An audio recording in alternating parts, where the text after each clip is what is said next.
Princess Cruises has made so many changes to the way they do things, but are they all for the good? And more importantly, will they satisfy people like me and perhaps you who've cruised on Princess and actually like the way they were doing things? So have they actually made things better or perhaps a little bit worse? So I decided to put the 5 things that they've changed to the test by booking myself on a series of Princess cruises to put those to the test. I'm here on one of those right now. I'm on Regal Princess, and join me as you'll see how some of those changes actually have changed the way that I think about Princess Cruises. By the way, if you're new here, my name is Gary Bembridge. My goal is to make it easy and fun to discover, plan and enjoy unforgettable cruise vacations. The first change is one that a lot of die-hard Princess fans are probably disappointed about, which is the focus on only bigger ships in their fleet, really. So during the pandemic, they got rid of 4 ships: the much loved Pacific Princess, Star Princess, Sea Princess and Sun Princess.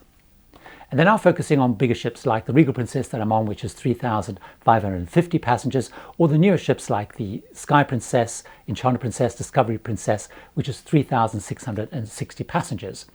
So that's a little bit on the sad side, the focus on bigger ships. However, for me personally, I'm actually quite happy about that trend, because it means that these ships, they're all pretty much a familiar footprint. They all are very similar. They're kind of, I guess, it's a royal class of ship, and they have the things that I really like. So they haven't stripped out any of the big popular facilities and venues that certainly I like as they've gone through this whole change.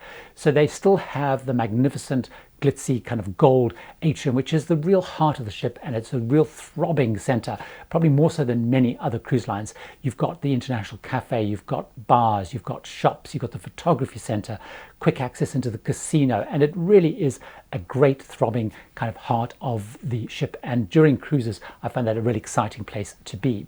They've got things like Crown Grill still, they've got Sabatini's, they have a great spa, they have a great fitness center, they have 2 great swimming pools, the adults only retreat pool and the big pools in the center. So all of the kind of facilities that you like. They also have a good range of cabins still. So you've got your inside cabins, your balcony cabins, which is the bulk of them, and they also have really, really nice suites. I think some of the nicest that are actually around, and in terms of price, more realistic for suite kind of accommodation. So certainly that big change is one that for me gets a tick, because I think the bigger ships like Regal Princess, Sky Princess are great looking ships. So personally, I'm quite happy about this trend into the focus on ships like Regal Princess and Sky Princess, because it has the things that I want, and it's big enough to have a wide range of choice, and still has all the very familiar Princess things. However, there is one big change they've made to every single ship that may divide people much more. The big change that Princess have made is their entire fleet, all of their ships, are now what's known as Medallion Class ships. There are actually 5 key components to the whole kind of Medallion class of ships. The first is the much talked about Medallion itself. The second is the app, which is really, really important. The third is the interactive television. The fourth are the screens around the ship, which are dotted everywhere. And the fifth is the actual Wi-Fi itself, the Medallion net. Each of those are really important, and some of them are particularly important if you're not a smartphone user. In reality, the Medallion, which is what everyone talks about, as a passenger has relatively limited capability and does actually quite limited amount of things. So basically, as a passenger, as I see it, the Medallion does 2 key things. First of all, it means touchless opening of your cabin. You approach it, it unlocks the door. So that's pretty handy. The second thing it does, it replaces your cruise card. So if you're going to the casino and you want to charge money to your account, or you're buying something around the ship, you just tap it and it's all hunky-dory and fine. And so basically it just replaces the cruise card. The other thing it does as a passenger is, because it has location tracking in, is you'll find when you go into a venue, people know exactly who you are and will call you by your name. So that's kind of handy. But in reality, that's all the Medallion pretty much does. The rest of it is what happens behind the scenes, because the cruise line then know where you are, what you're doing, and all that kind of stuff. So the real heart is the app, and most of the cruise lines do have an app, but most of the things that you do are linked to the app. One of the best things that they do is make you ocean ready. So before you go on the cruise, you go on the app and you upload things like your photograph, your ID, your card that you're going to charge everything to, you choose your arrival time and all that kind of stuff. So when you get to the port, you basically breeze through, and it's really, really quick from arriving at the port, getting on ship. In fact, the only thing that slows you down at the moment, and this may have gone by the time you watch this, is COVID testing. That's actually the thing that slows you down. But actually, the app and getting ocean ready is the key thing. Now, the Medallion, if you're in some countries like the US, gets sent to you in advance, which does speed things up. In other countries at the moment, so in the time of recording, you collect the Medallion when you check in. On the app, you can do a whole bunch of other things, like you can look at the daily program, and you can order food, more on that later. You can order things to your room, but the real heart of everything that the Medallion does is linked to the app. If you're not a smartphone user, you have a number of options. One of the options is to actually use the interactive TV. So many of the functions that you can do on the app, you can do on the interactive television within your cabin, and it's pretty easy to use and has all the functionality that you need. So certainly that's one option. The other option is the screens around the ship. But actually everything you do on the app, you can do on the screen. So you can either look at it by tapping your Medallion on the screen and it'll bring up all your details, and you can do things like, look at the daily program, choose events you want to go to, and so on and so forth. The other thing that you are able to do with a combination of the app and your Medallion is you can order things to your stateroom. So if you want more towels, you want room service or stuff like that, or if you're actually at the swimming pool or elsewhere and you want to order a drink, because of the Medallion, it knows where you are and you can order it for delivery to you. Now, I actually didn't try it at all because I found actually the services when you went to the bars and stuff were so good that you didn't need to really worry about ordering it to where you were, but it's something that you can do. The other thing that you can do, which I didn't do, is I certainly didn't play casino games. I'd much rather go to the casino. I didn't use the locate people you're traveling with, and I didn't use it to find my way around the ship because I actually found the screens did that much more.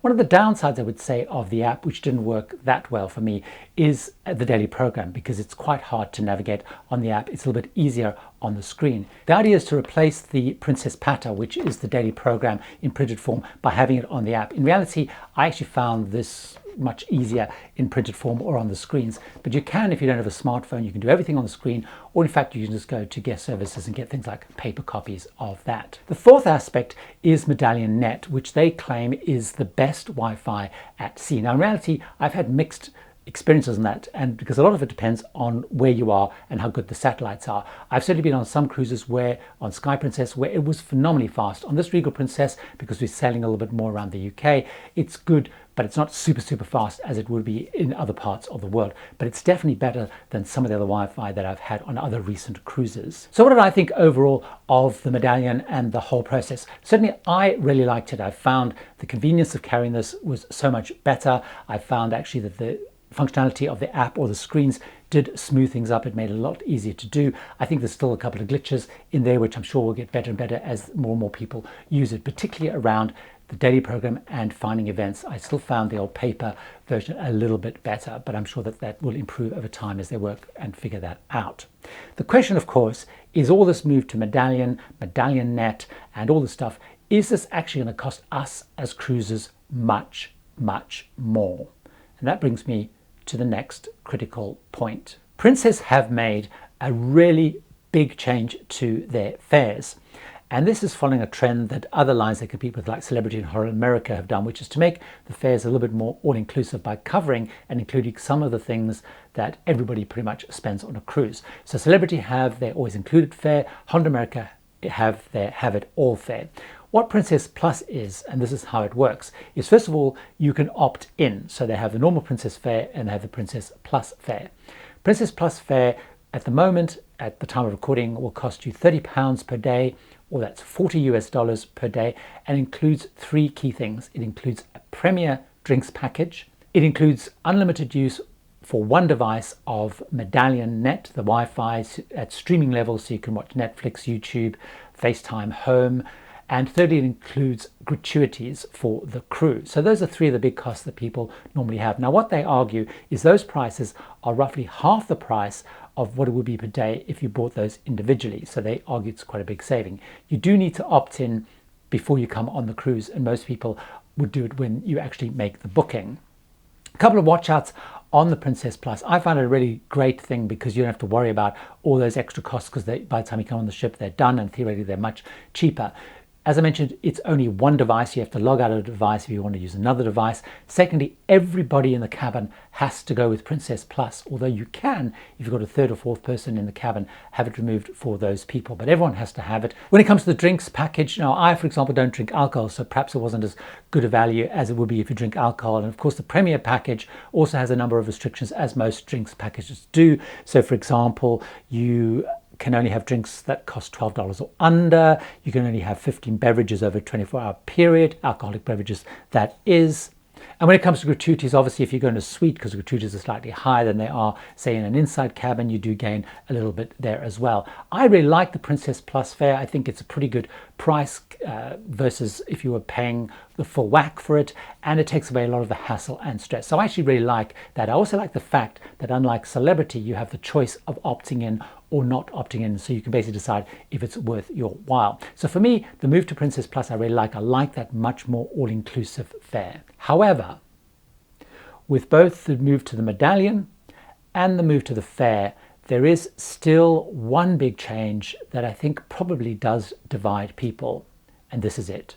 Cruisers who like the old traditional way of dining are perhaps going to be less excited by this change, and the change that they've introduced on Princess is called Dine My Way. And they've basically scrapped in the main dining room the concept of first sitting, second sitting, and then you can sort of opt into that freestyle dining. And they now have a concept where you basically choose your dining time in the main dining room or the specialty restaurants, and you can also choose who you eat with. And so they've completely given you control of your dining experience. So for me, I really like that, because you now can completely decide what you want to do. You can book a time, and you can book it ahead in time, and you can decide what you want to do and who you want to eat with. So basically this is how it works. You either can do it on the app, and you can actually do it before you come on the cruise.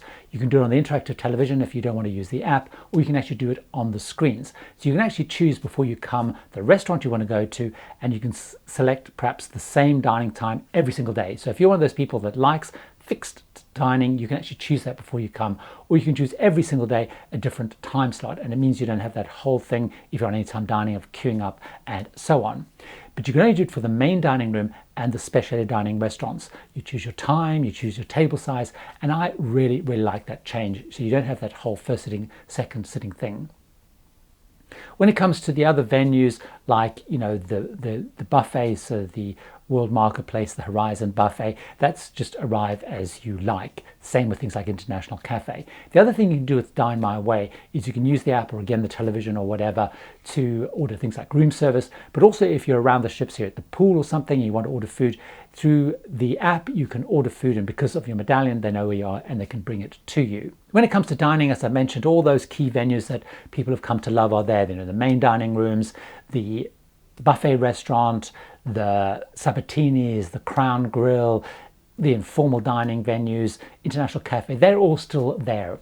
So that's the good news. So they haven't shaken that up. They've just changed the way that you control your dining and personalized it. I personally think that is a really great change, and you can plan it before you go on a cruise, and I like that a lot.